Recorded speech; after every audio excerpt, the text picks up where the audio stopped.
اعوذ باللہ من الشیطان الرجیم بسم اللہ الرحمن الرحیم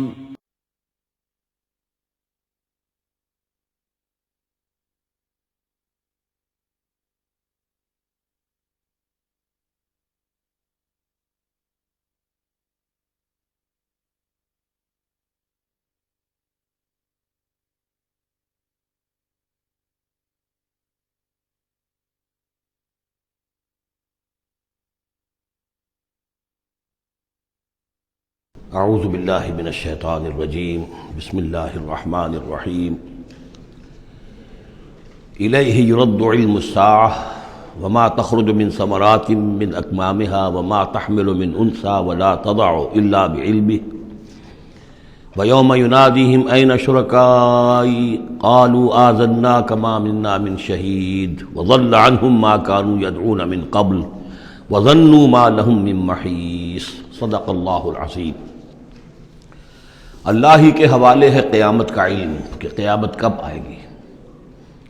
وما تخرج من ثمرات، اور جو بھی نکلتا ہے میووں میں سے ان کے غلافوں کے اندر سے، وما تحمل من انثى، اور جو بھی کوئی مادہ اٹھاتی ہے اپنے پیٹ میں حمل، ولا تضع، اور نہ ہی وہ اس کو جنتی ہے، الا بعلمہ، مگر وہ اللہ کے علم میں ہوتا ہے۔ اور اس کو صرف انسانوں پر نہ سمجھیے، تو تمام حیوانات کا معاملہ ہے۔ اسی لیے یہاں پر عورت کا نام نہیں لیا گیا، بلکہ یہ کہ جو بھی ہے، من انثیٰ، جو بھی ہے۔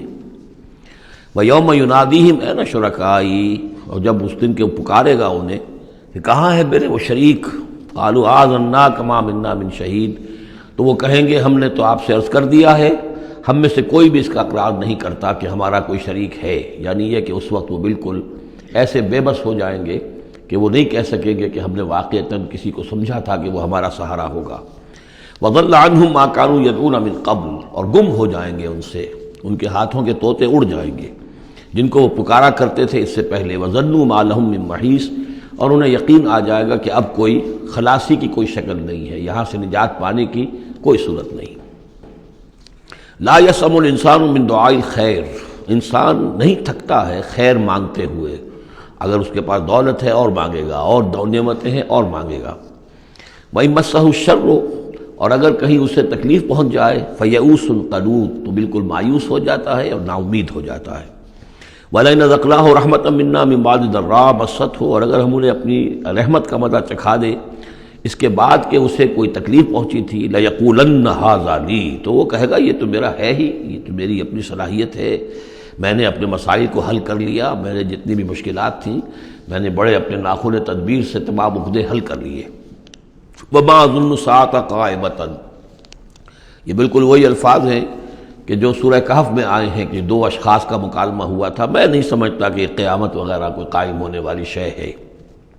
وَلَئِن رُجِعْتُ، وہاں رددت تو ہے، یہاں رجعت تو ہے، اور اگر مجھے لوٹا ہی دیا گیا، گویا کہ بالفرض، جیسا کہ تم کہتے ہو، اگر واقعتاً ہو ہی گیا، اول تو میرا گمان نہیں ہے، یہ ڈکوسلا سا معلوم ہوتا ہے مجھے، اگر ہو ہی گیا، اِلَىٰ رَبِّي إِنَّ لِي عِندَهُ لَلْحُسْنَىٰ، تو میرے لیے تو پھر وہاں اور اچھائی ہوگی، اس لیے کہ جب یہاں مجھے نوازا ہے، اللہ نے سب کچھ دیا ہے، عزت دی ہے، پیسے دیے ہیں، دولت دی ہے، اولاد دی ہے، تو ظاہر بات ہے کہ میرے اندر کچھ ہے جو اسے پسند آیا ہے، تو یہ کہاں چلا جائے گا؟ میرے اندر جو خیر ہے، جو میرے اندر اللہ تعالیٰ کی محبوبیت کی کوئی چیز ہے، تو وہ وہاں بھی قائم رہے گی اور اللہ تعالیٰ وہاں بھی مجھے دے گا۔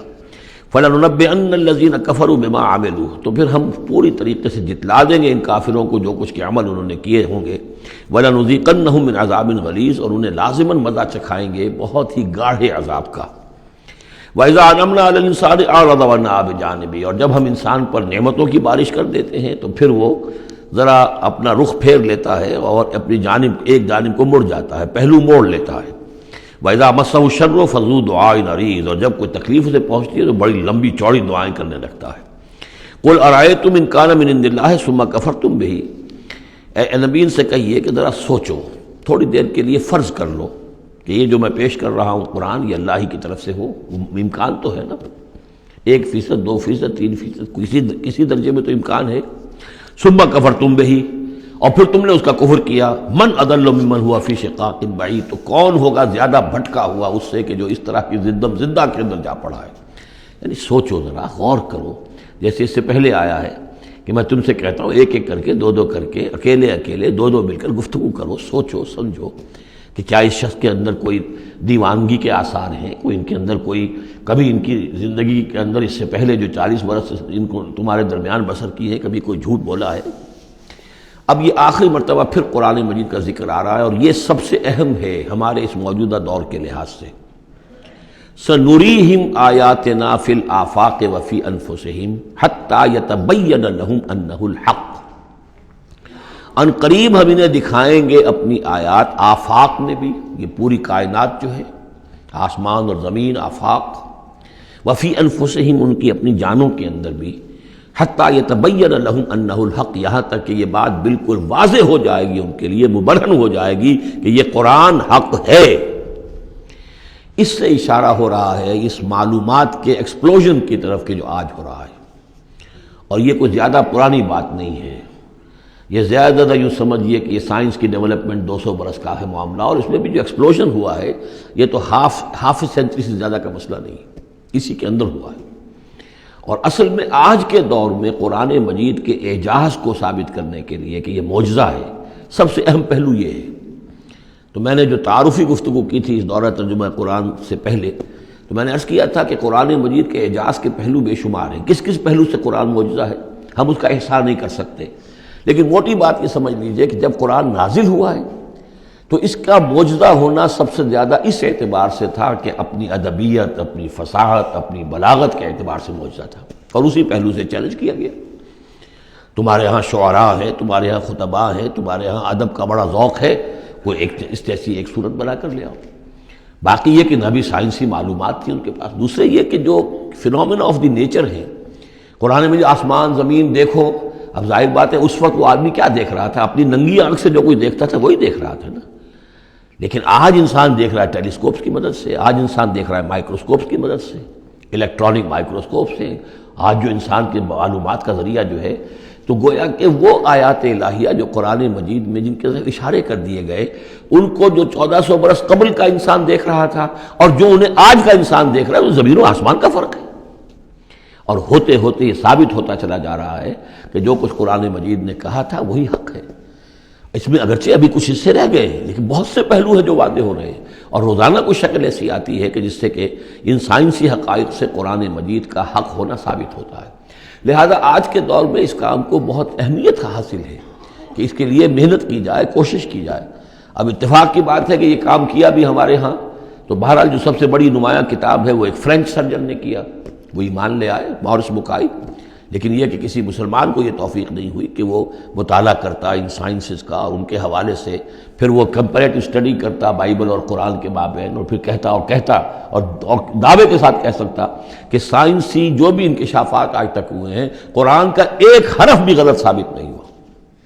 ہاں، قرآن مجید کے ان الفاظ سے جو معنی پہلے سمجھے گئے تھے جبکہ معلومات کا دائرہ محدود تھا وہ غلط ہو سکتے ہیں، لیکن قرآن کا لفظ غلط ثابت نہیں ہوا۔ آج قرآن کا وہ لفظ زیادہ اجاگر ہو کر، روشن ہو کر، جیسا کہ میں نے آپ سے عرض کیا علقہ، اب علقہ کہاں سے لے آئے؟ اب یہ علقہ فائدہ، فؤاد، فائدہ اس سے ہے، تو یہ چیزیں اب اور زیادہ واضح ہوتی جا رہی ہیں۔ یا کہ تمام اجرام سماویہ کا کل فی فلک یسبحون، جتنا آج معلوم ہے یہ پہلے تو معلوم نہیں تھا۔ کئی دور آئے ہیں، پہلے انسان سمجھتا تھا زمین ساکن ہے، سورج چلتا ہے، پھر سوچا کہ نہیں یہ تو سورج ساکن ہے، زمین چلتی ہے۔ آج ہمیں معلوم ہے کوئی شے ہے ہی نہیں، سکون محال ہے قدرت کے کارخانے میں، کوئی ذرہ بھی جو ہے اندر جو ایک ایٹم ہے وہاں بھی حرکت ہے، وہ نیوٹرونز جو ہیں وہ کس طریقے سے چکر لگا رہے ہیں بے تابانہ، حرکت ہی حرکت ہے۔ تو اس اعتبار سے قرآن مجید جدید سائنسی اکتشافات کے ذریعے سے جس طریقے سے اس کے حقائق مبرہن ہو رہے ہیں، اس پر زیادہ توجہ کی ضرورت۔ البتہ اس میں تکلف کرنا اور زبردستی کرنا نہیں، جہاں وہ بات ابھی واضح نہیں ہے صاف مان لو، جو بھی ہم سورہ آل عمران میں پڑھ آئے ہیں کہ یہ بات ابھی واضح نہیں ہے، لیکن ہمیں یقین ہے کل من عند ربنا، یہ سب اللہ کی طرف سے ہے۔ وقت آئے گا کہ ثابت ہو جائے گا کہ جو کچھ قرآن نے جو الفاظ استعمال کیے تھے، جو حقیقت منکشف ہوگی، وہ عین ان الفاظ میں صحیح فٹ ہو جائے گی، اگرچہ ابھی ہم اس کی وضاحت نہیں سمجھ سکتے۔ تو جہاں تکلف نہ کیا جائے، تصنع نہ کیا جائے، کھینچتان نہ کی جائے، یہ نہ کیا جائے، یہ بعض لوگوں نے یہ کیا ہے، لیکن یہ کہ جہاں تک کہ وہ حقائق ثابت ہو چکے ہوں تو ان کو بہرحال استعمال میں لایا جانا چاہیے کہ قرآن مجید کی حقانیت کو اس کے ذریعے سے مبرہن کیا جائے۔ اب دیکھیے یہ لفظ جو آیا ہے سنوریہم، اب سین جب آتا ہے فعل مضارع پر تو وہ مستقبل کی بات بن جاتا ہے، مستقبل میں ہم دکھائیں گے انہیں اپنی نشانیاں۔ اب ظاہر بات ہے سائنس جو ہے وہ اسٹڈی کر رہی ہے، ایکسپلور کر رہی ہے، خلا کو ایکسپلور کر رہی ہے، اور سمندروں میں ایکسپلوریشن ہو رہی ہے، آرکٹک اور انٹارکٹک کی ایکسپلوریشن، کہاں کہاں تک انسان پہنچا ہے، کیسی جان جوکھوں میں ڈال کر لوگوں نے جو ہے وہ چیزیں جو ہے معلومات کا خزانہ جمع کیا ہے۔ سنریہم آیاتنا فی الآفاق وفی انفسہم حتی یتبین لہم انہ الحق، یہ بات اور مبرہن ہوتی جائے گی، مزید واضح ہوتی جائے گی، مزید اجاگر ہوتی جائے گی، قرآن حق ہے۔ اولم یکفی بربک انہ علی کل شیء شہید، کیا کافی نہیں ہے یہ بات تیرے رب کے لیے کہ وہ تو ہر چیز پر گواہ ہے، ہر کائنات کی ہر شے اس کی نگاہوں کے سامنے ہے۔ لیکن آج سے 1400 برس پہلے وہ انہی الفاظ میں اس نے بیان کیا تھا جسے اس وقت کا انسان سمجھ سکتا۔ وہ باتیں آج کے حوالے سے جو باتیں آ رہی ہیں وہ بیان کر دی جاتی ہیں، سمجھ میں کس کی آتی ہیں؟ انہم فی مریۃ من لقاء ربہم، آگاہ ہو جا یہ لوگ اپنے رب سے ملاقات کے بارے میں دھوکے میں پڑے ہوئے، شکوک و شبہات میں پڑے ہوئے۔ الا انہ بکل شیء محیط، آگاہ ہو جا وہ ہر چیز پر محیط ہے، ہر چیز کا احاطہ کیے ہوئے ہے۔ سورۃ الشورى، اور یہ سورت جو ہے اب ان 4 سورتوں میں یوں سمجھ لیے کہ کلائمیکس ہے، اس مضمون کا کلائمیکس نقطہ عروج یہاں آ رہا ہے، اور وہ ہے اجتماعی عملی توحید۔ انسان جو ہے ایک متمدن حیوان ہے، یہ مانتے ہیں سب لوگ، تمدن مل جل کر رہتا ہے، اسے اجتماعی نظام وجود میں آتا ہے۔ اجتماعی نظام کے مختلف پہلو ہم نے شمار کیے ہیں، ایک معاشرتی نظام ہے، اس سے بھی پہلے عائلی نظام ہے، خاندانی نظام ہے، پھر معاشرتی نظام ہے، پھر اقتصادی یا معاشی نظام ہے، پھر سیاسی نظام ہے۔ یہ تمام جو نظام ہیں یہ جب تک کہ اللہ کی حاکمیت کے تابع نہیں ہوتے تو گویا کہ اجتماعی سطح پر تو توحید نہیں ہے، وہ تو شرک ہے۔ پھر افراد جو ہیں اکیلے اکیلے اس میں ہو سکتے ہیں موحد ہوں، اور وہ کس شکل میں ہوں گے؟ جبکہ وہ تن من دھن اس باطل اور مشرکانہ نظام کا قلع کما کر کے اور وہاں توحید کا نظام قائم کرنے کے لیے لگے ہوئے ہوں، اور انہوں نے اس کے اندر لگا دیے ہوں، تب تو وہ ہے موحد، ورنہ تو وہ مشرک ہے۔ اگر مشرکانہ نظام کو انہوں نے دل سے تسلیم کر لیا، اسی مشرکانہ نظام میں وہ اپنی دوڑ دھوپ کر رہے ہیں پاؤں پھیلانے کے لیے، جائیداد بنانے کے لیے، اپنے کوئی پروفیشن میں شائن کرنے کے لیے، کسی اور معاملے میں ساری بھاگ دوڑ اس کے لیے ہو رہی ہے، اس کا مطلب یہ کہ انہوں نے اس نظام کو ذہناً قبول کر لیا۔ تو جنہوں نے اس طاغوت کو قبول کر لیا انہوں نے اللہ کا انکار کیا، چاہے وہ نمازیں پڑھتے ہوں بلکہ تہجد بھی پڑھتے ہوں۔ تو اقامت دین کی اصطلاح اس صورت میں آ رہی ہے، اور اقامت دین کے موضوع پر یہ قرآن مجید کا ذروۂ سنام ہے۔ بسم اللہ الرحمن الرحیم، حامیم عین سین قاف۔ یہ ویسے تو 2 صورتوں میں سے ایک ہے جس میں 5 حروف آئے ہیں، ایک ہم پڑھ چکے ہیں کاف ہا یا عین صاد، لیکن یہ اس اعتبار سے منفرد ہے کہ حامیم علیحدہ اور عین سین قاف علیحدہ، تو 2 آیتیں اس سورہ مبارکہ کی یہ منفرد ہے کہ جو حروف مقطعات پر مشتمل ہے۔ مجھے اس سورہ مبارکہ سے بھی جو ایک خصوصی مناسبت ہے وہ میں عرض کر ہی دوں کہ سب سے زیادہ تو سورہ حدید، لیکن مکی قرآن میں سورہ حدید کا جو متوازن اور اس کا جو بدل ہے وہ سورہ شورى ہے۔ جو مقام سورہ حدید کو حاصل ہے مدنی قرآن میں، وہی مقام سورہ شورى کو حاصل ہے مکی قرآن میں، اور یہ بھی دیکھ لیجئے کہ تقریباً یہ دگنی ہے اس سے، اس کی آیات ہیں 29، اس کی آیات ہیں 53، اور چونکہ مکی قرآن جو ہے وہ دگنا ہے مدنی قرآن سے اپنے حجم کے اعتبار سے۔ کذالک یوحی الیک وإلی الذین من قبلک اللہ العزیز الحکیم، کذالک اسی طرح وحی کرتا ہے اللہ اے نبی آپ کی طرف، اور ان لوگوں کی طرف بھی کرتا رہا ہے جو آپ سے پہلے تھے، وہ اللہ جو العزیز ہے الحکیم ہے۔ اب یہ کذالک کس چیز کی طرف اشارہ ہو رہا ہے؟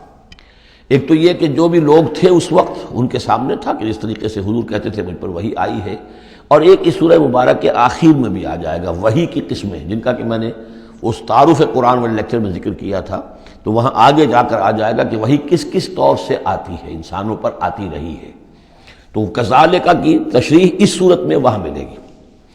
لہو ما فی السماوات و ما فی الارض، اسی کا ہے جو کچھ کہے آسمانوں میں اور جو کچھ کہے زمین میں، وہو العلی العظیم، اور وہ بہت بلند و بالا ہے اور بہت عظمت والا ہے۔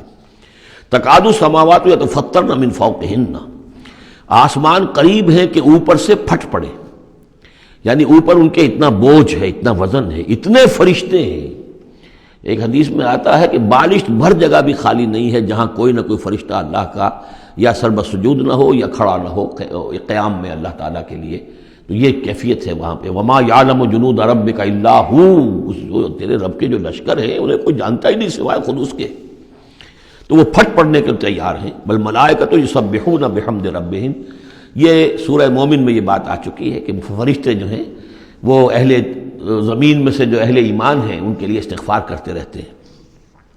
والملائکۃ یسبحون بحمد ربہم، وہ اپنے رب کی تسبیح کے ساتھ حمد بھی کرتے ہیں، ویستغفرون لمن فی الارض، اور زمین والوں کے لیے جو زمین میں ہے اہل ایمان ان کے لیے استغفار کرتے رہتے ہیں۔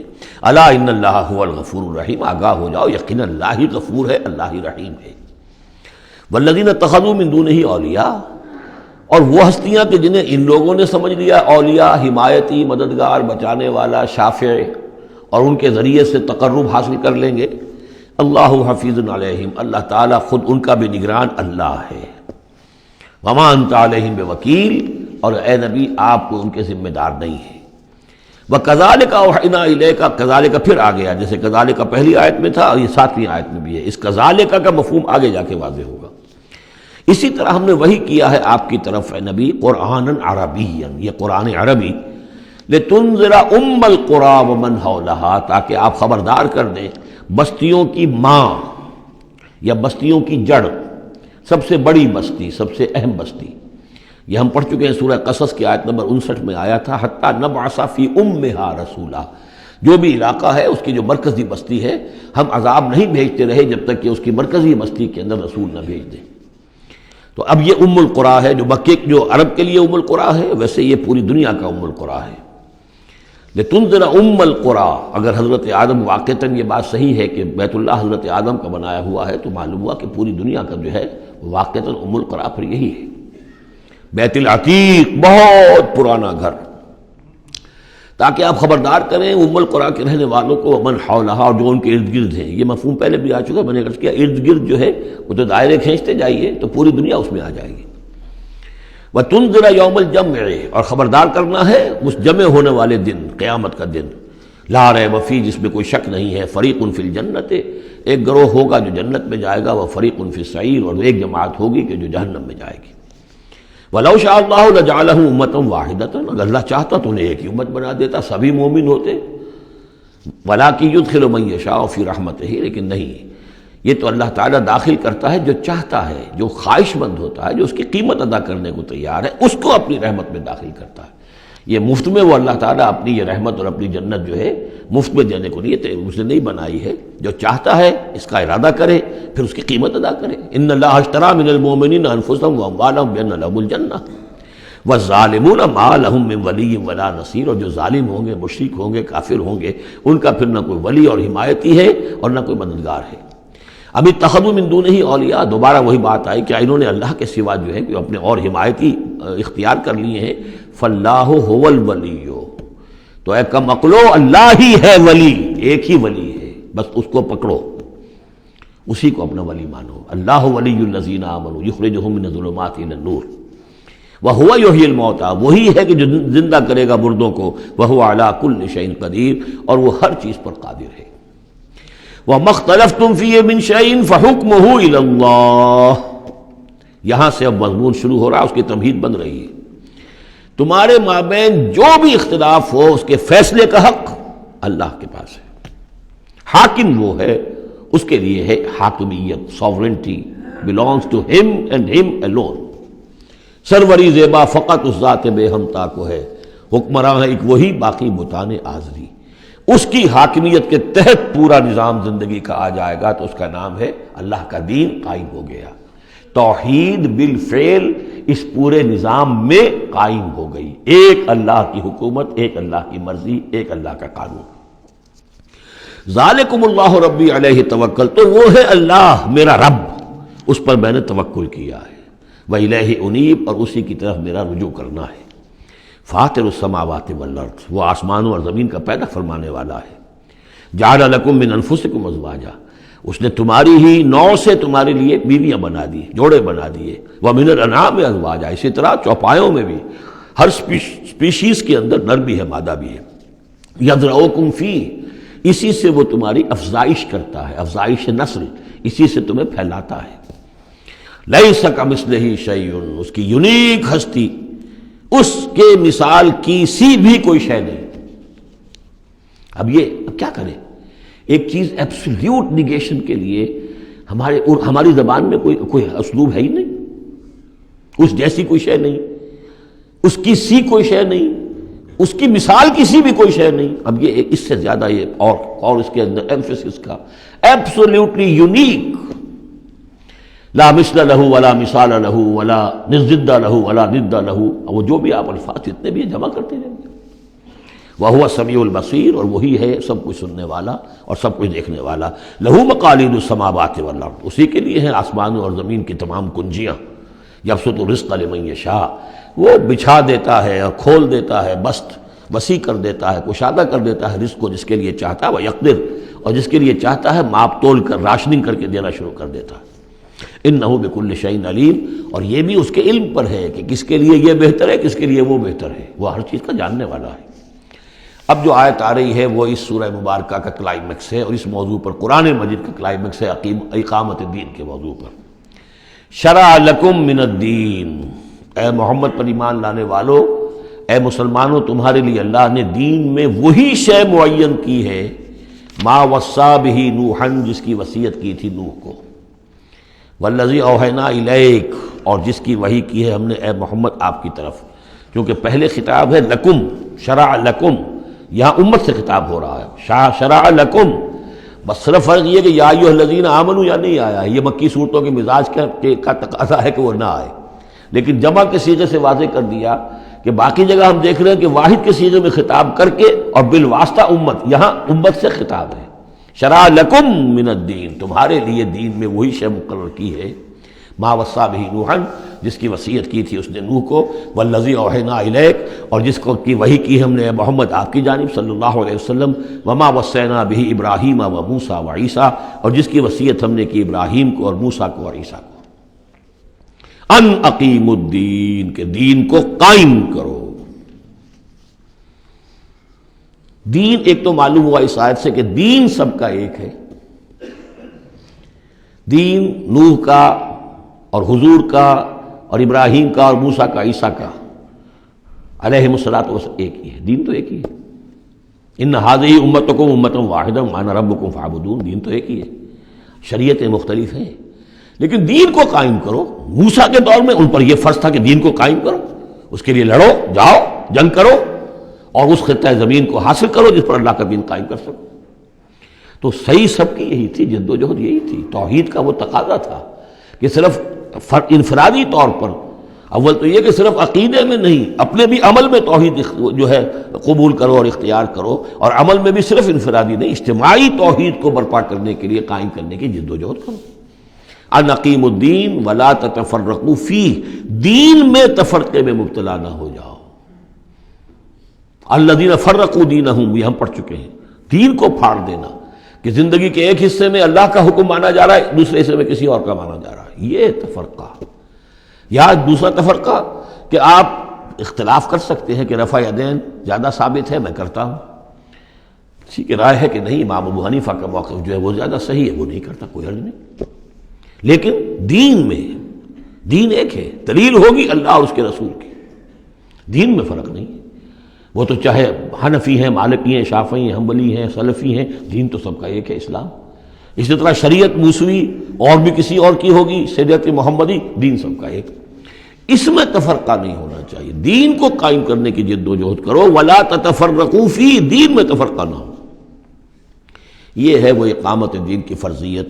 اس میں چونکہ عام طور پر ترجمہ جو ہے شاید آپ کے پاس بھی ہو تو قائم رکھو دین کو کر دیا گیا ہے، وہ بھی صحیح ہے۔ دو ہی سچویشن ممکن ہے، یا تو دین قائم ہے تو اسے قائم رکھو، صحیح ہے۔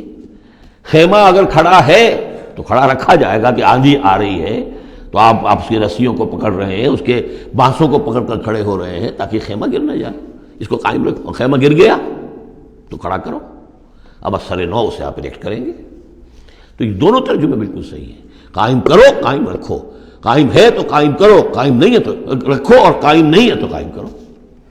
ان اقیموا الدین ولا تتفرقوا فیہ کبر علی المشرکین ما تدعوہم الیہ، بہت بھاری ہے یہ مشرکین پر بات جس کی طرف اے نبی آپ ان کو بلا رہے ہیں۔ انہوں نے تو زندگی تقسیم کی ہوئی ہے، جو خدا کا ہے وہ خدا کو دو، اور جو قیصر کا ہے وہ قیصر کو دو، حکومت کا ہے وہ حکومت کو دو، اور جو مولوی کا حق ہے وہ مولوی کو دو۔ اب یہ تقسیم ہے جس پر دنیا چل رہی ہے، اور اس پر اگر فرض کیجئے علماء بھی راضی ہو گئے، ٹھیک ہے، ہمیں تو جو کچھ ہے وہ مل ہی رہا ہے نا، تو وہ تو پھر گویا کہ اس دین کی تلفی ہو گئی۔ جس نے اس تقسیم کے اوپر اپنے دل کو مطمئن کر لیا، جس نے ریکنسائل کر لیا ذہناً اپنے آپ کو اس تقسیم کے ساتھ، اس کا پھر اللہ سے کوئی تعلق نہیں۔ کبر علی المشرکین ما تدعوہم، اسی وجہ سے آتا ہے نا دو جگہ، اور ایک دفعہ تو ہم پڑھ چکے ہیں سورہ توبہ کے اندر، هو الذی ارسل رسولہ بالہدی ودین الحق لیظہرہ علی الدین کلہ ولو کرہ المشرکون، چاہے یہ مشرکوں کو کتنا ہی ناگوار ہو، لیکن اللہ نے محمد کو بھیجا ہی اس لیے ہے تاکہ وہ دین کو پورے کے پورے نظام زندگی پر غالب کرے، چاہے مشرکوں کو کتنا ناگوار ہو، مشرک تو پسند نہیں کرے گا اس کو۔ اللہ یجتبی الیہ من یشاء، اللہ جس کو چاہتا ہے اپنی طرف کھینچ لیتا ہے، ویہدی الیہ من ینیب، اور جو خود رجوع کرتا ہے اس سے وعدہ ہے اس کا کہ ہدایت دے گا۔ یہ اللہ کی شان ہے، اللہ کسی کو راہ چلتے کو بلا لیتا ہے۔ اس کو صوفیہ کہتے ہیں سالک مجذوب اور مجذوب سالک۔ کچھ لوگ ایسے ہوتے ہیں کہ جو بڑی محنت کرتے ہیں، مشقت کرتے ہیں، سلوک طے کر رہے ہیں، روحانی منزلیں طے کر رہے ہیں، پھر کہیں جا کر وہ ایسی جگہ پر پہنچے کہ وہ کہہ سکتے ہیں کہ ہاں آپ کسی مقام پر آ گئے ہیں، اللہ کا کوئی قرب حاصل ہو گیا۔ ایک وہ ہوتے ہیں جنہیں اللہ پہلے کھینچ کے اپنے قریب کر لیتا ہے پہلے، اور پھر وہ سلوک طے کرتے ہیں، تو کچھ لوگ اس قسم کے ہوتے ہیں۔ صدیقین جو ہیں وہ سالک مجذوب ہیں، شہداء جو ہیں وہ مجذوب سالک ہیں، کھینچ لیا حضرت عمر کو اللہ تعالیٰ نے۔ ان کے اپنے مزاج کی وہ کیفیت تھی نہیں، ان کو بالکل مزاج ہی اور تھا، ان کی دلچسپی ہی اور تھی، وہ تو کھینچ لیا۔ وما تفرقوا الا من بعد ما جاءهم العلم بغيا بينهم، اور انہوں نے تفرقہ نہیں کیا اور یہ نہیں تقسیم ہوئے مگر اس کے بعد کہ ان کے پاس علم آ چکا تھا۔ اب یہ جو اقامت دین کا دعوت لے کر حضور کھڑے ہوئے، تو ایک تو ان کے مخاطبین مشرک تھے، فرمایا کہ اے مشرک، اے نبی صلی اللہ علیہ وسلم، یہ مشرکین کے لیے تو ہے ہی بہت مشکل بات کہ آپ کی بات کو قبول کر سکے، کبر علی المشرکین ما تدعوہم الیہ، تو بہت بعید ہے اس سے۔ البتہ آپ کو اگر یہ خیال ہو کہ یہ اہل کتاب جو ہیں یہ تو واقف ہیں اللہ سے، کتاب سے، تورات سے، انجیل سے، اور یہ تو قیامت کو بھی مانتے ہیں، فرشتوں کو مانتے ہیں، سب کچھ مانتے ہیں، یہ تو آسانی سے مان لیں گے، یہ بھی امید نہ رکھیے آپ۔ یہاں حضور کو بتایا جا رہا ہے کہ آپ ایسی توقعات نہ رکھیں، اس لیے کہ ان لوگوں نے تفرقہ ڈالا ہے جبکہ ان کے پاس حق آ چکا تھا۔ کس لیے؟ وما تفرقوا الا من بعد ما جاءهم العلم بغيا بينهم، یہ آپس میں زدم زدہ ہے، آپس میں کون اوپر اور کون نیچے کی بحث میں یہ پڑے ہوئے ہیں، تو یہ آپ کو کیسے اوپر مان لیں گے؟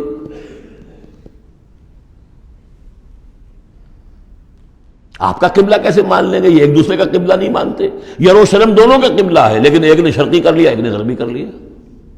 جب اہل کتاب جو ہے آپس میں جھگڑ رہے ہیں، لڑ رہے ہیں، وَهُمْ يَتْلُونَ الْكِتَابَ، اور جبکہ وہ پڑھ رہے ہیں ایک ہی کتاب۔ قالت اليهود ليست النصارى على شيء وقالت النصارى ليست اليهود على شيء وهم يتلون الكتاب۔ تو اے نبی آپ کو کیسے مان لیں گے؟ ذرا توقع نہ رکھیے، توقع اگر ہوتی ہے انسان کو تو پھر مایوسی ہوتی ہے۔ Be prepared for the worst, پھر جو اللہ کی طرف سے آ گیا اس کے اوپر شکر ادا کیجیے، امید نہ رکھیے، امید زیادہ رکھیں گے تو جلدی مایوس ہو جائیں گے، تھک جائیں گے۔ کبر علی المشرکین، اب یہ دیکھیے اقامت دین کی جد و جہد اتنی مشکل شے ہے کہ حضور سے کہا جا رہا ہے کہ آپ جلدی کامیابی کی توقع نہ رکھیں۔ مشرکین کے لیے تو خیر یہ بہت بھاری ہے ہی، ان اہل کتاب سے بھی کوئی توقع نہ رکھیے۔ وما تفرقوا الا من بعد ما جاءهم العلم بغيا بينهم ولولا كلمة سبقت من ربك الى اجل مسمى، اور اگر وہ بات پہلے ہی سے تیرے رب کی جانب سے طے نہ ہو چکی ہوتی کہ ان کے لیے ایک اجل مسمى ہے، ایک معین وقت ہے، لقضي بينهم، ان کے جو اختلافات ہیں ان کے فیصلے ابھی چکا دیے جاتے۔ وَإِنَّ الَّذِينَ أُورِثُوا الْكِتَابَ مِن بَعْدِهِمْ، اور جو لوگ کتاب کے وارث ہوئے ہیں ان کے بعد، لَفِي شَكٍّ مِّنْهُ مُرِيبٍ، وہ دھوکے میں پڑے ہوئے ہیں، شکوک و شبہات میں مبتلا ہو گئے۔ جب اللہ تعالیٰ کسی امت کو کتاب دیتا ہے اور اس امت کے اندر جو ہے پھر وہاں کے نوجوان فرض کیجئے تیسری چوتھی پانچویں نسل میں آ کر دیکھتے ہیں کہ جو اس کتاب کے عالم ہیں، پڑھنے پڑھانے والے ہیں، آپس میں دست و گریبان ہیں، لڑ رہے ہیں، ان کی زندگیوں کو بھی ہم دیکھتے ہیں تو وہ بھی اسی طرح کے دنیا دار ہیں جیسے ہم ہیں، تو ان کا اعتماد کتاب پر سے اٹھ جاتا ہے کہ ہم نے تو یہ کتاب پڑھی نہیں، انہوں نے تو پڑھی ہوئی ہے، یہ تو اس کتاب کو پیے ہوئے ہیں، اور پھر ان کا کردار یہ ہے۔ تو کیا ہے اس کتاب میں؟ پھر ذرا نوٹ کیجئے اس کو، وَإِنَّ الَّذِينَ أُورِثُوا الْكِتَابَ مِن بَعْدِهِمْ لَفِي شَكٍّ مِّنْهُ مُرِيبٍ، ان کے اندر شکوک و شبہات، ریب پیدا ہو جاتے ہیں۔ فَلِذَلِكَ فَادْعُ، فَلِذَلِكَ فَادْعُ، تو اے نبی آپ اسی کی دعوت دیتے رہیے، دیتے رہیے۔ ذالکہ کا اشارہ کدھر ہوگا؟ ان اقیم الدین، اقامت دین کی دعوت دیتے رہیے، دیتے رہیے۔ وَاسْتَقِمْ كَمَا أُمِرْتَ، آپ کو اقامت دین کا حکم دیا گیا ہے، دین کو غالب کرنے کی جد و جہد کے لیے آپ کو بھیجا گیا ہے، آپ اسی پر جمے رہیے۔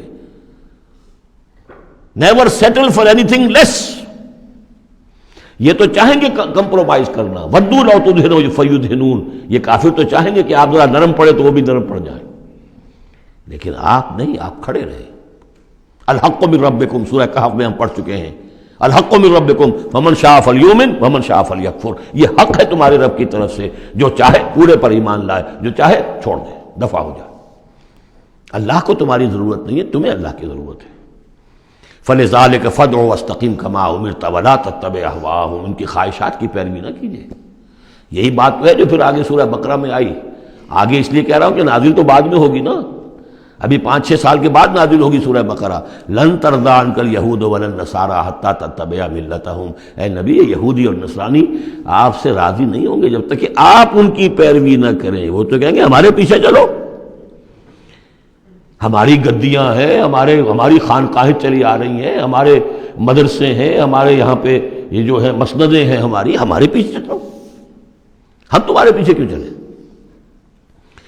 بڑی اہم ہے یہ 3 آیتیں، بڑی اہم ہے، بڑی اہم ہے۔ شرع لکم من الدین سے شروع ہو کر اور یہ 15ویں آیت، فلذلک فادع واستقم کما امرت ولا تتبع اهواءهم وقل آمنت بما انزل اللہ من کتاب، اور کہہ دیجئے کہ میرا ایمان تو ہے اس کتاب پر جو اللہ نے نازل کی ہے۔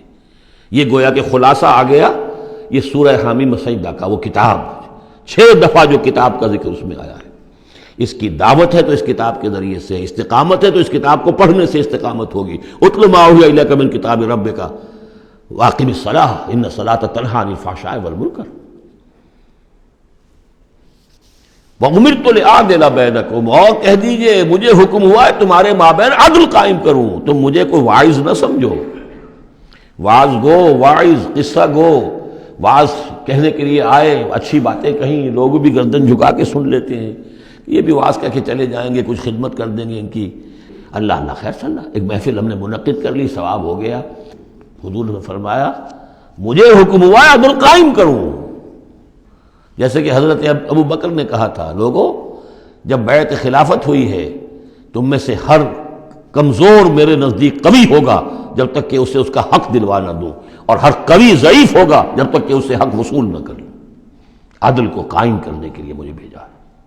وَأُمِرْتُ لِأَعْدِلَ بَيْنَكُمْ اللہ ربنا وربکم، ویسے اللہ ہمارا بھی رب ہے تمہارا بھی رب ہے، لنا اعمالنا ولکم اعمالکم، ہمارے لیے ہمارے اعمال ہے تمہارے لیے تمہارے اعمال ہے، لا حجت بیننا، آپس میں حجت بازی کرنے کا کوئی فائدہ نہیں۔ اللہ یجمع بیننا، اللہ ہمیں جمع کر دے گا، یا تو اس دنیا میں جمع کر دے گا۔ یہ ان لوگوں سے بات کہی جا رہی ہے جو کچھ نسبتاً قریب ہوتے ہیں، تو کہتے ہیں نہیں اس طرح نہ کرو، اس طرح کر لو، مقصد تو تمہارا ٹھیک ہے، طریقہ کار یہ نہیں، یوں کرو۔ کہیے بھائی دیکھیے ہمارے سامنے جو طریقہ کار ہے ہم اس پر کام کر رہے ہیں، ہمیں وہی صحیح معلوم ہو رہا ہے، آپ کو کوئی اور اچھا لگتا ہے آپ اس پر کام کیجیے، اس میں حجت بازی کیا ضرورت ہے؟ آپ بھی مخلص ہیں، ہم بھی مخلص ہیں، مقصد ہمارا ایک ہے، آج نہیں تو کل جمع ہو جائیں گے۔ یا آپ پر واضح ہو جائے گا کہ ہمارا طریقہ کار غلط تھا، یا ہم پر واضح ہو جائے گا کہ ہم نے جسے صحیح سمجھا تھا وہ غلط تھا، جڑ جائیں گے۔ جب تک آپ سمجھ رہے ہیں کہ آپ کا طریقہ کار صحیح ہے، ہم سمجھتے ہیں کہ ہمارا طریقہ کار صحیح ہے، آپ اس پر عمل کیجیے، ہم اس پر عمل کریں گے۔ اللہ ربنا وربکم لنا اعمالنا ولکم اعمالکم لا حجت بیننا وبینکم اللہ یجمع بیننا، اللہ ہمیں جمع کر دے گا، آج نہیں تو کل، کل نہیں تو پرسوں۔ جیسے منی سے چلتے ہیں قافلے، لاکھوں قافلے ہوتے ہیں جو چلتے ہیں، اور وہ 8 9 10 سڑکیں ہیں. سڑکیں کیا ہیں؟ وہ سب کے سب فٹ بال کے گراؤنڈز ہیں، چل رہے ہیں قافلے، لیکن سب سڑکیں جو ہیں وہ کنورج کر رہی ہیں عرفات پر. جیسے جیسے قافلے بڑھ رہے ہیں وہ سڑکوں کے مابین فاصلے کم ہو رہے ہیں. تو اگر تو ہماری منزل واقعی اقامت دین ہے تو چاہے ہم اس سڑک سے آ رہے ہیں چاہے اس سڑک سے آ رہے ہیں آگے پہنچ جائیں گے. اللہ یجمع بیننا، میدان عرفات میں تو ہم جمع ہو جائیں گے نا. اور بالفرض اگر دنیا میں ہم جمع نہ ہوئے، الیہ المصیر، ایک دن تو آنا ہے نا قیامت کا، جب اللہ کی طرف اللہ کی عدالت میں کھڑے ہوں گے. وہاں تو ایک جگہ ہوں گے کہ نہیں؟ وہاں دودھ کا دودھ پانی کا پانی علیحدہ ہو جائے گا.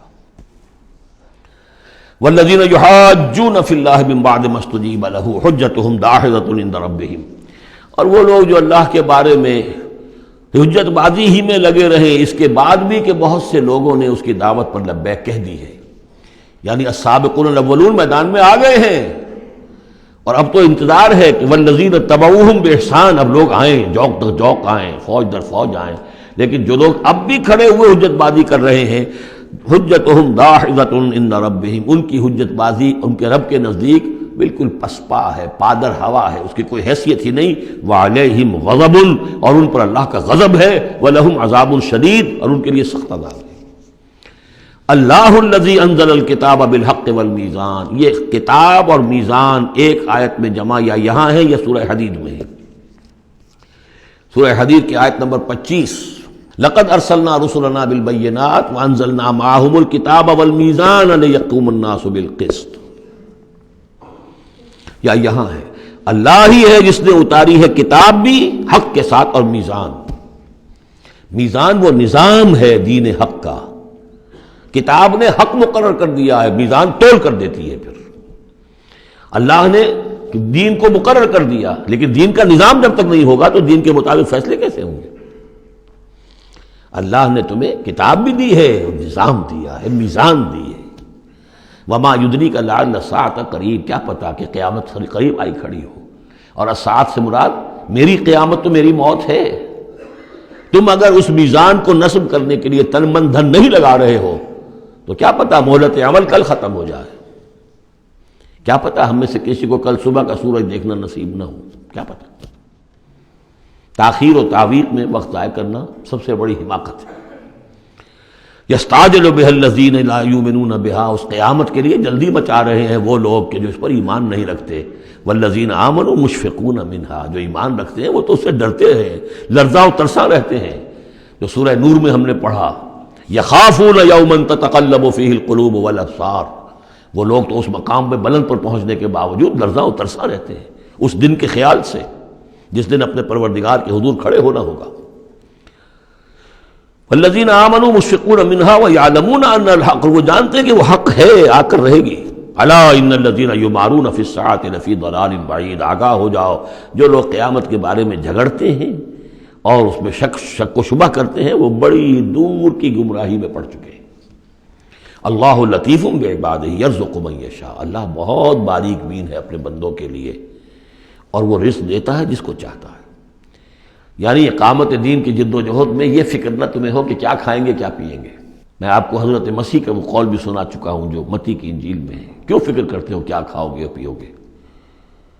کیا جنگل کی چڑیاں جو ہیں جو نہ ہل چلاتی ہیں، نہ بوتی ہیں، نہ کاٹتی ہیں، لیکن صبح کو اپنے گھونسلوں سے نکلتی ہیں اور شام کو آسودہ ہو کر واپس آتی ہیں، تو وہ رب جو ان کو کھلاتا پلاتا ہے وہ تمہیں نہیں کھلائے گا؟ کیوں تشویش کرتے ہو کہ کیا پہنیں گے؟ جنگل کی سوسن کو نہیں دیکھتے کہ جیسا خوبصورت لباس اللہ نے اسے دیا ہے. سلیمان بھی اپنی ساری شان و شوکت کے باوجود ویسی پوشاک نہیں رکھتا تھا. تو جو اس گھاس کو یہ سب کچھ دے رہا ہے جو آج ہے اور کل جلا دی جائے گی، کیا وہ تمہیں نہیں، تمہارا تن نہیں ڈھانکے گا؟ لیکن تمہیں ایمان نہیں ہے. تو فرمایا اللہ لطیف ہے اپنے بندوں کے لیے. ایک دفعہ یکسو ہو کر فیصلہ تو کرو کہ اب اپنے آپ کو وقف کرنا اس کام کے لیے. اللہ تعالیٰ وہاں سے رزق دے گا جہاں سے تمہیں گمان تک نہیں ہوگا. من یتق اللہ یجعل لہ مخرجا ویرزقہ من حیث لا یحتسب. لیکن اس کے لیے اللہ پر ایمان ضروری ہے، توکل ضروری ہے. ہاں تھوڑا سا اللہ تعالیٰ امتحان بھی لے لیتا ہے، سختیاں بھی آ جاتی ہیں، امتحان پھر آدمی ثابت کر دے کہ میں تو یکسو ہوں. اے اللہ اب میں نے فیصلہ کر لیا، اللہ پہ راستے کھول دیتا ہے۔ وَهُوَ الْقَوِيُّ الْعَزِيزُ، وہ تو بہت قوی ہے، زبردست ہے۔ اب یہ جو مضمون آگے آ رہا ہے یہ وہ ہے جس کی کلائمیکس ہم پڑھ چکے ہیں سورہ بنی اسرائیل میں، من کان یرید العاجلۃ عجلنا له فیہا ما نشاء لمن نرید۔ یہاں وہی مضمون مختصر آ رہا ہے۔ من کان یرید حرث الآخرۃ نزد له فی حرثہ، جو شخص کے طالب بن گیا ہو آخرت کی کھیتی کا، ہم اس کی کھیتی میں اضافہ کرتے رہتے ہیں، بڑھوتری ہوتی رہتی ہے۔ ومن کان یرید حرث الدنیا، اور جو بن گیا ہے دنیا ہی کی کھیتی کا طالب، نؤتہ منہا، اس میں سے اسے کچھ دے دیتے ہیں، فما لہ فی الآخرۃ من نصیب، پھر آخرت میں اس کا کوئی حصہ نہیں ہے۔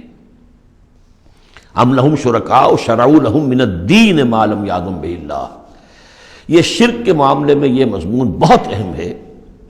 ایک تو بار بار آیا ہے کہ نہ اللہ نے کوئی سند اتاری، نہ سلطان اتاری، نہ کسی کتاب میں اس کے لیے کوئی دلیل اتاری، کہیں کچھ ہے ہی نہیں۔ لیکن یہ بات جو ہے یہ منفرد ہے یہ سورہ مبارکہ اس بات میں، کیا ان کے کوئی ایسے شرکاء بھی ہیں کہ جنہوں نے انہیں کوئی دین دیا ہو، کوئی قانون دیا ہو، کوئی نظام دیا ہو؟ لات عزا منات ہبل، کوئی انہوں نے تمہیں کتاب دی ہے، کوئی شریعت دی ہے، کوئی نظام دیا؟ ام لہم شرکاء شرعوا لہم من الدین ما لم یأذن بہ اللہ، جس کے کہ اللہ نے اذن نہ دیا ہو، حکم نہ دیا ہو۔ اگر تو واقعی کوئی الہ ہے، کوئی واقعی ہے، تو اسے دینا چاہیے۔ یہ نظام ہے تمہارے لیے، نظام کے بغیر کیسے الہ ہو گیا؟ ام لہم شرکاء، کیا ان کے کوئی ایسے شرکاء ہیں شرعوا لہم من الدین کہ انہوں نے دین میں کوئی شے ان کے لیے ایسی طے کر دی ہو کہ ما لم یأذن بہ اللہ، جس کے لیے حکم نہیں دیا اللہ نے، ولولا کلمۃ الفصل لقضی بینہم، اور اگر ایک فیصلے کی بات جو ہے وہ پہلے سے طے نہ ہو چکی ہوتی، ان کے درمیان فیصلے کر دیے جاتے۔ وان الظالمین لہم عذاب علیم، اور ان ظالموں کے لیے تو بہت دردناک عذاب ہے۔ تری الظالمین مشفقین مما کسبوا، اب قیامت کا نقشہ کھینچا جا رہا ہے۔ تم دیکھو گے ان ظالموں کو، مشرکوں کو، کافروں کو کہ ڈر رہے ہوں گے، کانپ رہے ہوں گے اپنے کرتوتوں کے تصور سے، مما کسبوا، اب اس سے تو پتہ ہوگا، بل الانسان علی نفسہ بصیرہ، انسان کو تو معلوم ہے، اپنی کیفیت تو معلوم ہے اسے، تو لرزاں و ترساں ہوں گے۔ وَهُوَ وَاقِعٌ بِهِمْ، اور وہ ان کے اوپر پڑنے والا ہوگا۔ اب جو بھی انہوں نے کمایا ہے وہ گویا کہ اب ان کے سروں پر گرنے والا ہوگا۔ والذین آمنوا وعملوا الصالحات، اور اس کے برعکس وہ لوگ جو ایمان لائے تھے، جنہوں نے ایمان کے تقاضے پورے کیے، عمل صالح کا حق ادا کیا، فی روضات الجنات، وہ جنتوں کے باغات میں ہوں گے۔ لہم ما یشاءون عند ربہم، ان کے لیے وہ سب کچھ ہوگا ان کے رب کے پاس جو کچھ وہ چاہیں گے۔ ذالک هو الفضل الکبیر، یقیناً یہ بہت بڑی فضیلت ہے جو انہیں حاصل ہو جائے گی۔ ذالک الذی یبشر اللہ عبادہ الذین آمنوا، یہ ہے وہ انجام نیک جس کی بشارت دے رہا ہے اللہ اپنے ان بندوں کو، الذین آمنوا وعملوا الصالحات، جو ایمان لائیں اور نیک عمل کریں۔ قل لا اسألکم علیہ من اجرا قل لا اسألکم علیہ اجرا الا المودۃ فی القربى، کہہ دیجئے کہ میں تم سے کوئی اجرت نہیں مانگتا، کوئی اجر نہیں مانگتا، کوئی مزدوری نہیں مانگتا، کوئی انعام میں نے کبھی نہیں مانگا، الا المودۃ فی القربى، سوائے قرابت داری کے لحاظ کے۔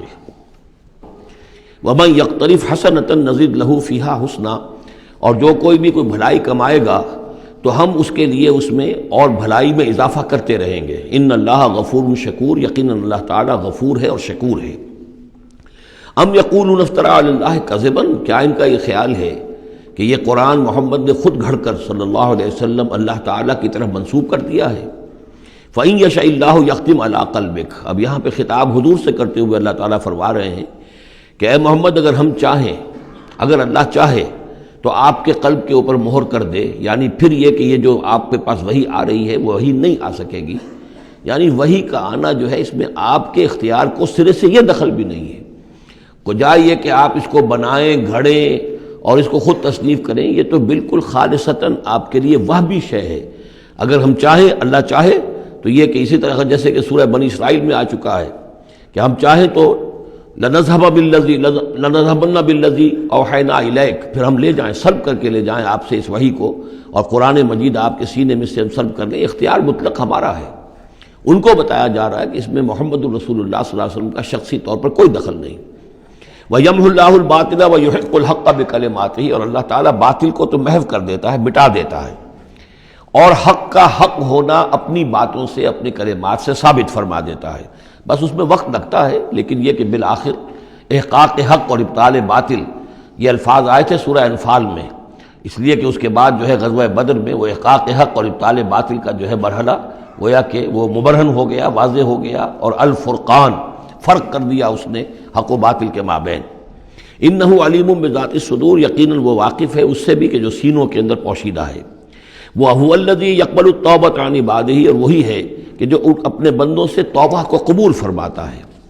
ویعفو عن السیئات، اور ان کی بہت سی برائیوں سے عفو درگزر سے بھی کام لیتا ہے بہت سی برائیوں کے بارے میں.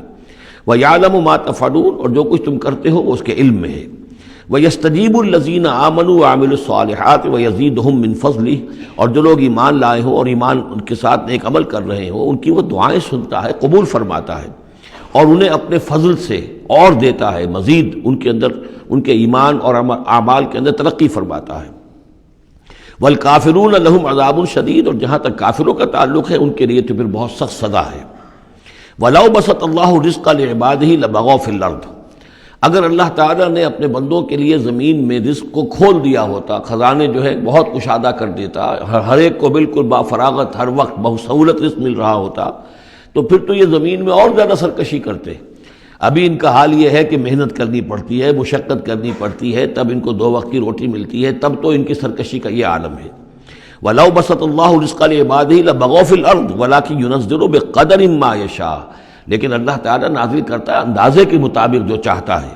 انہ بعبادہ خبیر بصیر، یقیناً وہ اپنے بندوں کے حالات سے باخبر بھی ہے اور دیکھ بھی رہا ہے. وہو الذی ینزل الغیث، اور وہی ہے کہ جو بارش برساتا ہے، من بعد ما قنطوا، جبکہ وہ مایوس ہو چکے ہوتے ہیں، یعنی موسم گزر رہا ہے اور بارش نہیں ہوئی ہے تو دلوں کے اوپر جو ہے مایوسی کے سائے گہرے ہوتے جا رہے ہیں، لیکن اچانک پھر اللہ تعالیٰ بارش برسا دیتا ہے. وَهُوَ الَّذِي يُنَزِّلُ الْغَيْثَ مِن بَعْدِ مَا قَنَطُوا وَيَنشُرُ رَحْمَتَهُ، اور بارش کے برسنے سے پھر اس کی رحمت جو ہے وہ پھیل جاتی ہے، عام ہو جاتی ہے، اس کا بستر بچھ جاتا ہے. وَهُوَ الْوَلِيُّ الْحَمِيدُ، اور یقیناً وہی ہے کہ جو پشت پناہ ہے، مددگار ہے، حامی ہے، اور اپنی ذات میں ستودہ صفات ہے، اسے کسی حمد کی حاجت نہیں ہے. وَمِنْ آيَاتِهِ خَلْقُ السَّمَاوَاتِ وَالْأَرْضِ، اور اس کی نشانیوں میں سے ہے آسمان اور زمین کی تخلیق. وَمَا بَثَّ فِيهِمَا مِن دَابَّةٍ، اور یہ کہ ان دونوں میں جو اس نے جاندار پھیلا دیے ہیں. ظاہر بات ہے کہ آسمانوں میں فرشتے ہیں، زمین میں آپ کو معلوم ہے حیوانات ہیں، حشرات الارض ہیں، طرح طرح کے جاندار ہیں، اور پھر انسان ہیں. وَهُوَ عَلَىٰ جَمْعِهِمْ إِذَا يَشَاءُ قَدِيرٌ، اور وہ جب بھی چاہے گا ان کو جمع کرنے پر قادر ہے. چاہے وہ پھیل گئے ہیں، پوری زمین میں پھیل گئے ہیں، آسمانوں میں پھیلے ہوئے ہیں، لیکن جب اللہ چاہے گا انہیں جمع کر لے گا. وَمَا أَصَابَكُم مِّن مُّصِيبَةٍ فَبِمَا كَسَبَتْ أَيْدِيكُمْ، اور تم پر جو کوئی بھی مصیبت آتی ہے تو در حقیقت وہ تمہارے اپنے ہاتھوں کے کرتوتوں کی وجہ سے. وَيَعْفُو عَن كَثِيرٍ، اور بہت سے تمہاری جو خطائیں ہیں ان سے تو اللہ تعالیٰ عفو کرتا رہتا ہے، معاف کرتا رہتا ہے، تمام غلطیوں پر نہیں پکڑتا، البتہ کچھ غلطیوں کے اوپر اس کا خمیازہ کچھ تھوڑا بہت تمہیں اس دنیا میں بھی دکھا دیتا ہے. وَمَا أَنتُم بِمُعْجِزِينَ فِي الْأَرْضِ، اور تم اللہ تعالیٰ کو نہ تو زمین کے اندر ہرا سکتے ہو، شکست دے سکتے ہو، اور گویا کہ یہاں پر مخفف مانیے ولا فی السماء، جیسا کہ اس سے پہلے آ بھی چکا ایک مقام پر، نہ آسمان میں، یعنی یہ کہ اللہ تعالیٰ کی مشیت کو کوئی شخص جو ہے اس کو شکست نہیں دے سکتا، اس کی اپنی تدبیر ہے، وہ فعال لما یرید ہے، جو ارادہ کر لیتا ہے کر گزرتا ہے. وما لکم من دون اللہ من ولی ولا نصیر، اور نہیں ہے تمہارے لیے اللہ کے سوا کوئی ولی اور نہ مددگار. ومن آیاتہ الجوار فی البحر کالأعلام، اور اس کی نشانیوں میں سے وہ جہاز بھی ہیں جو چلتے ہیں دریاؤں میں اور سمندر میں، اور ایسے ہیں جیسے پہاڑ ایسے جہاز، بڑے بڑے جہاز. ان یشاء یسکن الریح، اگر اللہ چاہے تو وہ ہوا کو کھڑا کر دے، ہوا کو ساکن کر دے، اس لیے کہ ظاہر بات ہے یہ بادبانی جہاز ہوتے تھے جو چلتے تھے اور ہوا ہی انہیں لے کر چلتی تھی. ان یشاء یسکن الریح، اگر اللہ چاہے تو وہ ہوا جو ہے ساکن ہو جائے. فیظللن رواکد علی ظہرہ، تو پھر وہ کھڑے کے کھڑے رہ جائیں گے سمندر کی پیٹھ پر، یعنی سمندر کے جو ہے پانی کی سطح پر وہ کھڑے رہ جائیں گے. ان فی ذلک لآیات لکل صبار شکور، یقیناً اس میں نشانیاں ہیں ان سب لوگوں کے لیے جو صبر کرنے والے ہوں اور جو شکر کرنے والے ہوں. اور یوبقہن بما کسبوا، یا پھر اللہ تعالیٰ ان کو غرق کر دے، تباہ کر دے ان جہازوں کو ان کے گناہوں کی پاداش میں. وَيَعْفُو عَنْ كَثِيرٍ، لیکن اللہ تعالیٰ بہت سی گناہوں سے اور بہت سی خطاؤں اور تقصیرات سے تو درگزر فرماتا رہتا ہے۔ وَيَعْلَمَ الَّذِينَ يُجَادِلُونَ فِي آيَاتِنَا مَا لَهُم مِّن مَّحِيصٍ، اور تاکہ انسان جان لے کہ جو ہماری آیات میں جو جھگڑا کر رہے ہیں، کٹ حجتیاں کر رہے ہیں، کہ ان کے لیے بھاگنے کی کوئی جگہ نہیں ہے۔ یہ مضامین جو آئے ہیں سورہ مبارکہ میں، وہ جو عام مکی صورتوں کے مضامین ہیں، وہی رد و قضا، وہی ان کے ساتھ گفتگو مشرکین کے ساتھ، کفار کے ساتھ۔ لیکن اب اس صورت کا اقامت دین، جو اس کا جو اصل جو ایکسس ہے، اس کا جو عمود ہے، اس کے اعتبار سے دوسرا نہایت اہم مقام اب آ رہا ہے۔ 8 آیات ہیں۔ اقامت دین کی جد و جہد کرنے والوں میں کیا اوصاف ہونے چاہیے؟ اگر یہ اوصاف نہیں ہوں گے تو وہ اقامت دین کی جد و جہد نہیں کر سکیں گے۔ تو یہاں پر نقشہ کھینچا جا رہا ہے اس سیرت کا، اس کردار کا، کہ جو لوگ یہ طے کر لیں کہ ان صلاتی و نسکی و محیایا و مماتی للہ رب العالمین، جو اصولی طور پر ایک عزم کر لیں کہ اب ہمیں اپنی بہترین توانائیاں اور قوتیں صرف کرنی ہے اللہ کے دین کو قائم کرنے کے لیے، تو ان کے اندر کیا اوصاف پیدا ہونے چاہیے۔ وہ جو علامہ اقبال کا ایک بڑا سادہ سا شعر ہے، ہو صداقت کے لیے جس دل میں مرنے کی تڑپ، پہلے اپنے پیکرے خاکی میں جاں پیدا کرے۔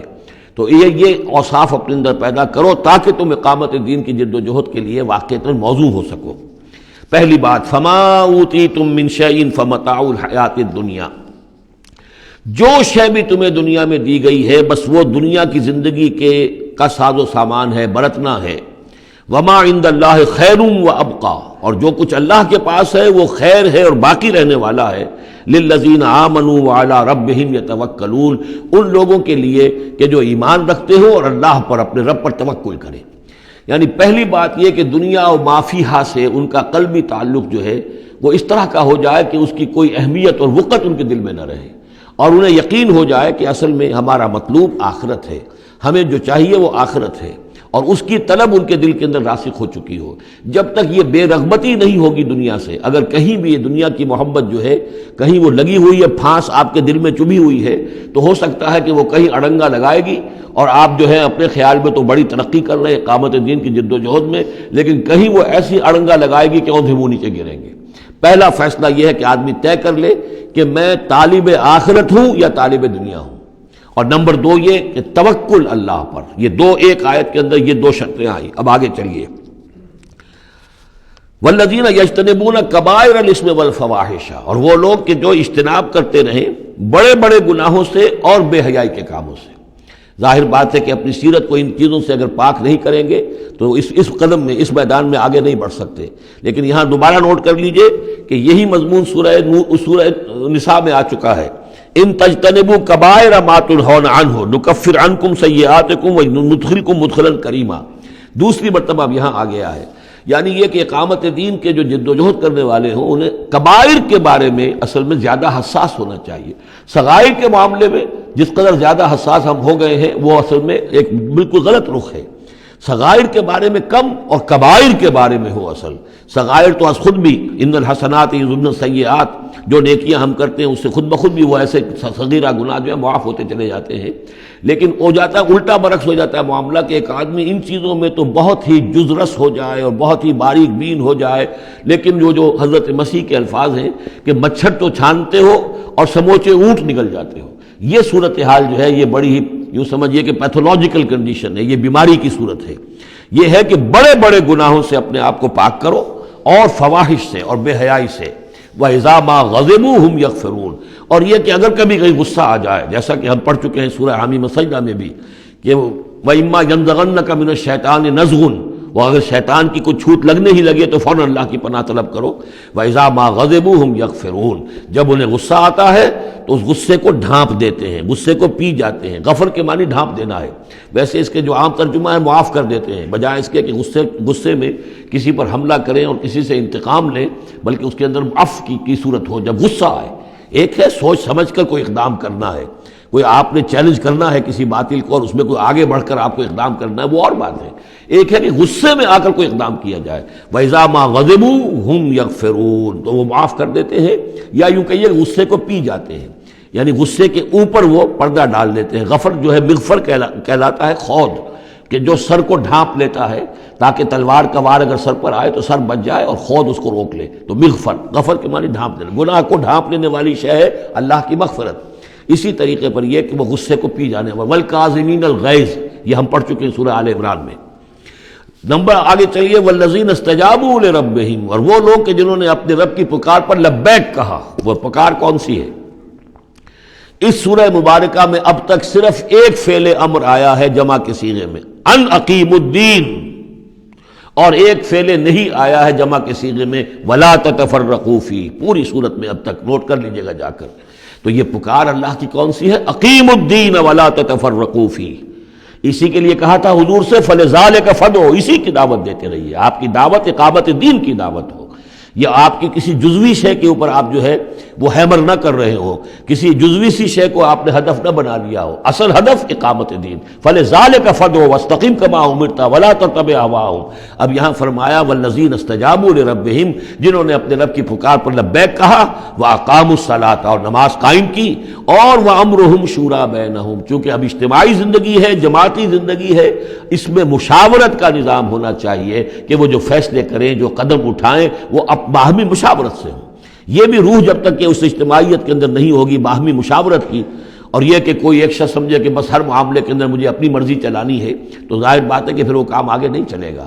ہم پڑھ آئے ہیں کہ حضور سے یہاں تک کہا گیا ہے کہ یہ جن صحابہ سے خطا ہوئی ہے، غلطی ہو گئی ہے، ان کو بھی آپ وشاورہم فی الامر فاعف عنہم واستغفر لہم وشاورہم فی الامر، حالانکہ ان سے خطا ہوئی ہے، غلطی ہوئی ہے، لیکن پھر بھی آپ انہیں اپنے مشوروں میں شامل رکھیے، اس لیے کہ اس سے دلجوئی ہوتی ہے، ساتھیوں کے اندر میوچول کانسیپٹ ڈیولپ ہوتا ہے، ایک کانفیڈنس ڈیولپ ہوتا ہے، اور وہ سمجھتے ہیں کہ ہماری بھی بات سنی جاتی ہے۔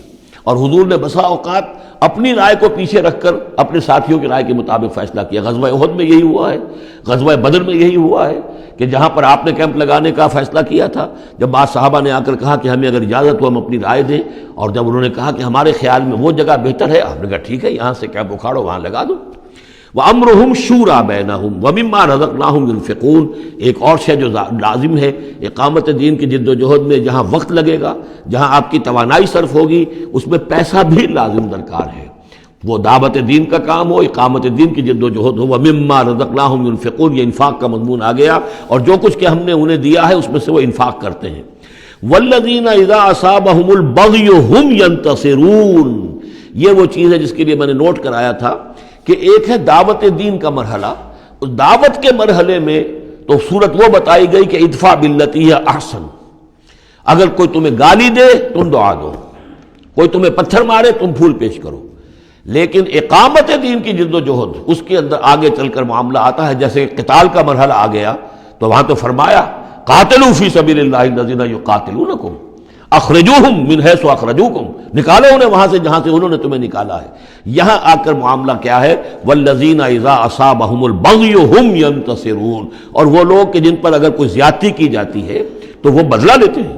یعنی یہاں پر اب تو اس کو اصل میں جد و جہد جو ہے حضور صلی اللہ علیہ وسلم کی، اس کے بھی اگر آپ دو مراحل سمجھیں گے تو ایک جو مکی دور میں وہ تھا، وہ دعوت کا مرحلہ تھا، ابھی اس میں اقدام کوئی نہیں کیا گیا، لیکن جب اقامت دین کے لیے اقدام شروع ہو جائے گا، آگے بڑھ کر باطل کو چیلنج کریں گے، تو اب وہ بات نہیں چل سکتی کہ معاف کر دیا کریں وہاں، تو بلکہ یہ ہے کہ جو غزوہ بدر میں جو اسیر ہوئے تھے ان کو بھی اگر فدیہ لے کر چھوڑ دیا گیا تو اللہ تعالیٰ کی طرف سے اس پر بھی اظہار ناپسندیدگی ہو گیا، بلکہ حضرت عمر کی رائے کی جو ہے گویا کہ تائید کی وہی نے کہ ان کو تو سب کو قتل کیا جانا چاہیے تھا، اور وہ ہمارے اندر جو ان کے رشتہ دار ہیں قریبی، وہ اپنے ہاتھ سے ختم کرتے، اس لیے کہ یہ فدیہ دے کر چلے جائیں گے، ظاہر بات ہے کہ اگلے سال وہی لوگ اکثر و بیشتر آ گئے کہ نہیں آ گئے، وہ چڑھائی کر کے آ گئے احد کے اندر، تو اس لیے وہاں پر آ کر جب اقامت دین کا مرحلہ جو ہے اقدام کے مرحلے میں وہ جد و جہد آتی ہے تو اس میں ہے والذین اذا اصابہم البغی ہم ینتصرون، یہ گویا کہ ان دونوں مراحل کا آپس کا فرق اور تفاوت ہے۔